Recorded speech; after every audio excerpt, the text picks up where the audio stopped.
श्री रामचरितमानस अयोध्या कांड प्रसंग निषाद की शंका और सावधानी। जब निषाद राज जी ने यह समाचार सुने कि अयोध्या वासियों सहित श्री भरत जी और शत्रुघ्न जी वन को आ रहे हैं, तो वे दुखी होकर हृदय में विचार करने लगा। क्या कारण है जो भरत वन को जा रहे हैं? मन में कुछ कपट भाव अवश्य है। यदि मन में कुटिलता न होती तो साथ में सेना क्यों ले चलते? समझते हैं कि छोटे भाई लक्ष्मण सहित श्री राम को मारकर सुख से निष्कंटक राज्य करूंगा। भरत ने हृदय में राजनीति को स्थान नहीं दिया। तब तो कलंक ही लगता था, अब तो जीवन से ही हाथ धोना पड़ेगा। संपूर्ण देवता और दैत्य वीर जुट जाएं तो भी श्री राम को रण में जीतने वाला कोई नहीं है। भरत जो ऐसा कर रहे हैं, इसमें आश्चर्य ही क्या है। विष की बेलें अमृत फल कभी नहीं फलती। ऐसा विचार कर निषाद राज ने अपने जाति वालों से कहा कि सब लोग सावधान हो जाएं, नावों को कब्जे में ले लो और फिर उन्हें डुबा दो। सुसज्जित होकर घाटों को रोक लो और सब युद्ध में भरत के साथ लड़ते हुए मरने के लिए तैयार हो जाओ। मैं भरत के सामने मुठभेड़ करूंगा और जीते जी उन्हें गंगा पार न करने दूंगा।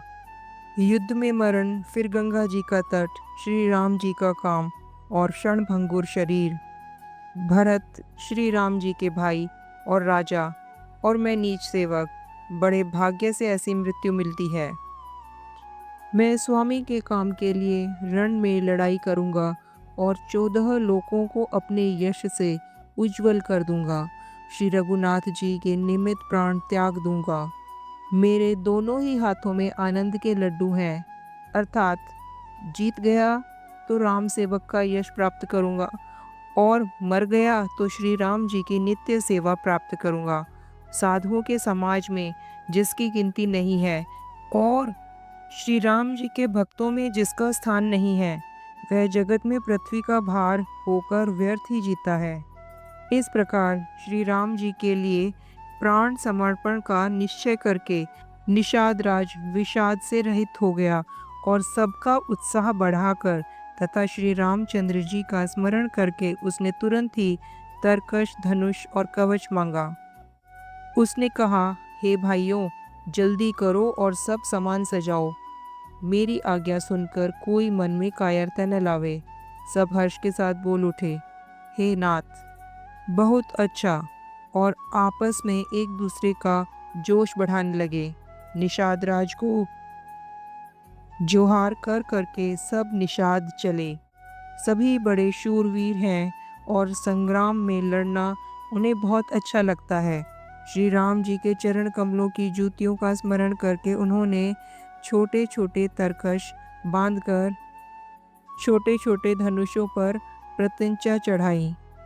कवच पहनकर सिर पर लोहे का टोप रखते हैं और फरसे, भाले और बर्छों को सीधा कर रहे हैं। कोई तलवार के वार रोकने में अत्यंत ही कुशल है। वे ऐसे उमंग में भरे हैं मानो धरती छोड़कर आकाश में कूद रहे हों। अपना अपना साज समाज बनाकर उन्होंने जाकर निषाद राज गुहा को जोहार की। निषाद राज ने सुंदर योद्धाओं को देखकर सबको सुयोग्य जाना और नाम ले लेकर सबका सम्मान किया। उसने कहा, हे भाइयों, मरने से न घबराना, आज मेरा बड़ा भारी काम है। यह सुनकर सब योद्धा बड़े जोश के साथ बोल उठे, हे वीर, अधीर मत हो। हे नाथ, श्री राम जी के प्रताप से और आपके बल से हम लोग भरत की सेना को बिना वीर और घोड़ों का कर देंगे। जीते जी पीछे पांव न रखेंगे। निषाद ने वीरों का बढ़िया दल देखकर कहा, लड़ाई का ढोल बजाओ।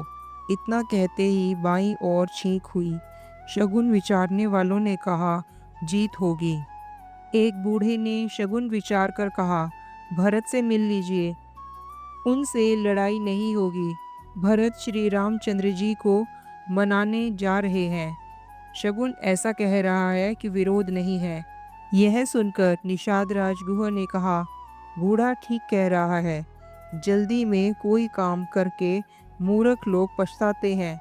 भरत का शील स्वभाव बिना समझे और बिना जाने युद्ध करने में हित की बात बड़ी हानि है। अतएव हे वीरों, तुम लोग इकट्ठे होकर सब घाटों को रोक लो। मैं जाकर भरत जी से मिलकर उनका भेद लेता हूँ। उनका भाव मित्रता का है या शत्रु का या उदासीन का, यह जानकर तब आकर वैसा प्रबंध करूँगा। उनके सुंदर स्वभाव में उनके स्नेह को पहचान लूँगा। वैर और प्रेम छिपाने से नहीं छिपते। ऐसा कहकर वह भेंट का सामान सजाने लगा। उसने कंद, मूल, फल, पक्षी और हिरण मंगवाए। कहार लोग पुरानी और मोटी पहिना नामक मछलियों के भार भर भर कर लाए।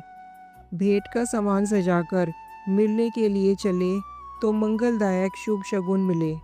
निषाद राज ने मुनि वशिष्ठ जी को देखा।